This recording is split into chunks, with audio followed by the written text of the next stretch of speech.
While Barack Obama and Mitt Romney's images and voices are broadcast nearly every single day by the mainstream media into the homes of Americans, Gary Johnson doesn't have that luxury. He makes stops at gatherings such as this in Tampa's Ybor City and gets his message out in person to small groups of 50 to a couple hundred. The Libertarian presidential candidate offers a much different message than people are getting from the two establishment parties.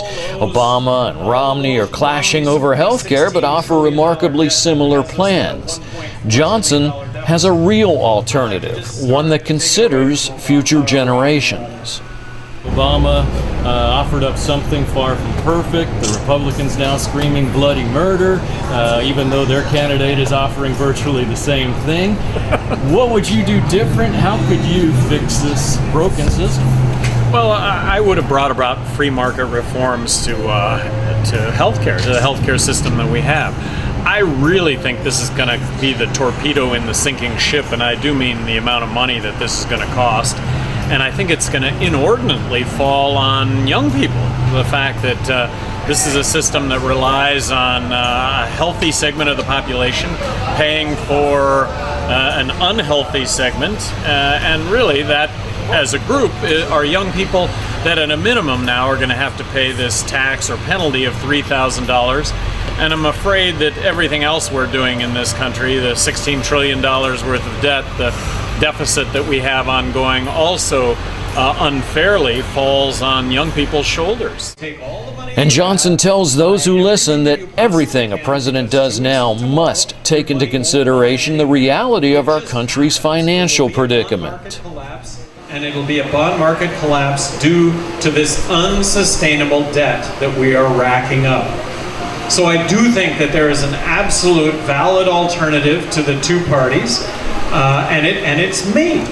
I do have more executive governmental experience than the other two candidates combined, and that governmental executive experience is saying no to government spending.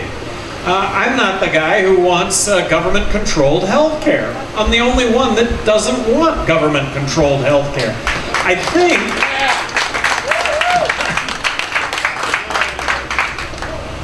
I don't know as the other two candidates know the difference between big business / crony capitalism and free markets.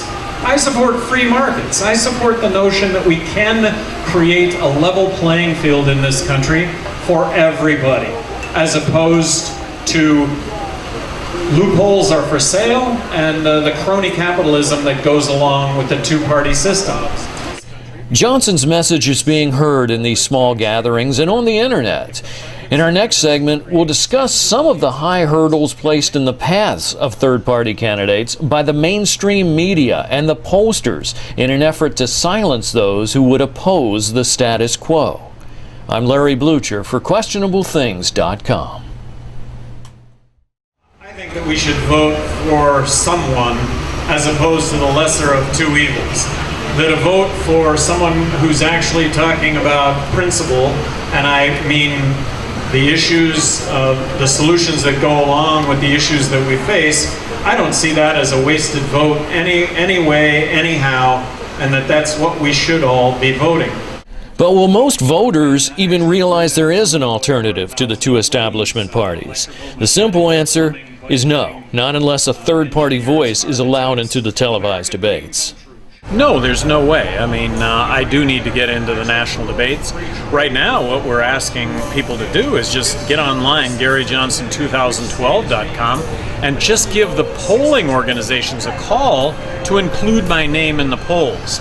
I think that if that happens, that'll have a self-fulfilling prophecy, and that I would actually be at 15% and be in the national debate. Right now, there are only 2 polling organizations out of 18 that are including my name, and I'm polling anywhere from a low of 6 to a high of 15, depending on the state. During this campaign stop in Tampa, Florida, an appeal was made for Johnson supporters to contact CNN and urge them to include Johnson in its debate. Need when it comes to making the media understand and be aware of this.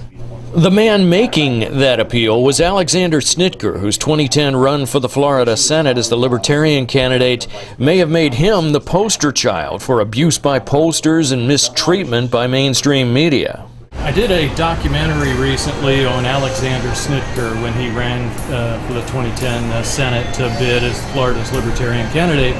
And I was sickened by how the media, the mainstream media, appeared to be the lapdog for the two establishment parties, and the pollsters just as much so. Is there any way to overcome that? You know, I don't know if it's, I don't know which is the tail and which is the tail wagging the dog. This is taking on established interests, and I do see a real opportunity here. This is taking on the two-party system. This is taking on the powers that be, and clearly there is a third choice. And I get back to civil liberties. Let's abolish the Patriot Act. Let's get out of Afghanistan. Let's balance the federal budget tomorrow. Things that neither of the two other candidates are talking about. I would also like to point out that as Libertarian candidate for president, I will be on the ballot in all 50 states. So something that only 3 candidates are going to be able to lay claim to, which I also think is very significant. And quite possibly a very big step towards inclusion in the debates. Reaching goals one step at a time, well, that's something a man who conquered Mount Everest would understand. I'm Larry Blucher for QuestionableThings.com. Heavily wipes out the middle class. I mean, just think in recent... Texas Congressman Ron Paul delivers a message of liberty. Former New Mexico Governor Gary Johnson also delivers a message of liberty. Both men agree it's not about the messenger, it's about the message. I am but a spokesman for the liberty movement.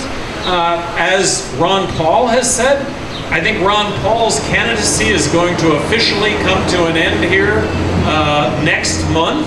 And when that happens, there is a viable alternative to voting for Ron Paul, and it's not a compromise vote.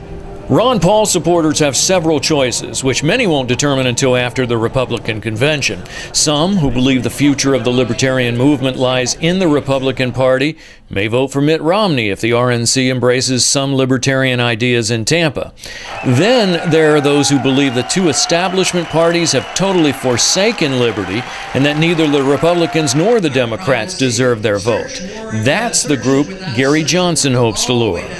Is there any chance that Ron Paul would give you his endorsement? Have you heard anything along those lines? And if so, how much of a difference could that make? Well, it would make a huge difference. I am getting to speak at Paul Fest. I think that obviously comes with an invitation from Ron Paul, so looking forward to that. And you know what? Ron Paul is a spokesperson for the liberty movement. I'd like to talk about what I talk about all the time, and that's liberty. So,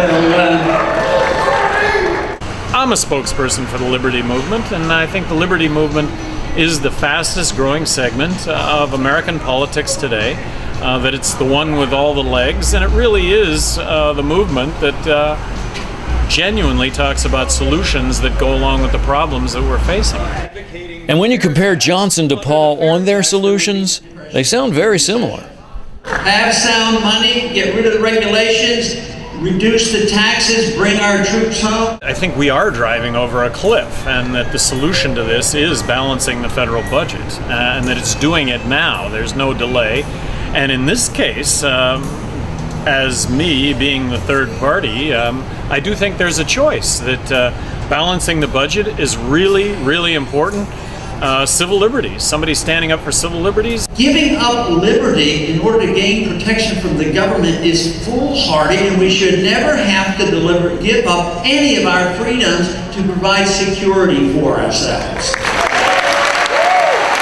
And then ending the wars. Let's end our military conflicts. Let's get out of Afghanistan tomorrow. Let's bring the troops home. When you get a former Secretary of Defense, Robert Gates, coming home and finally getting out of that business, saying, anybody who thinks we need another war needs their head examined. And I agree. Of what we're doing right now, I think, ultimately is going to lead to a monetary collapse in this country. And a monetary collapse, very simply, is when the dollars that we have won't buy a thing.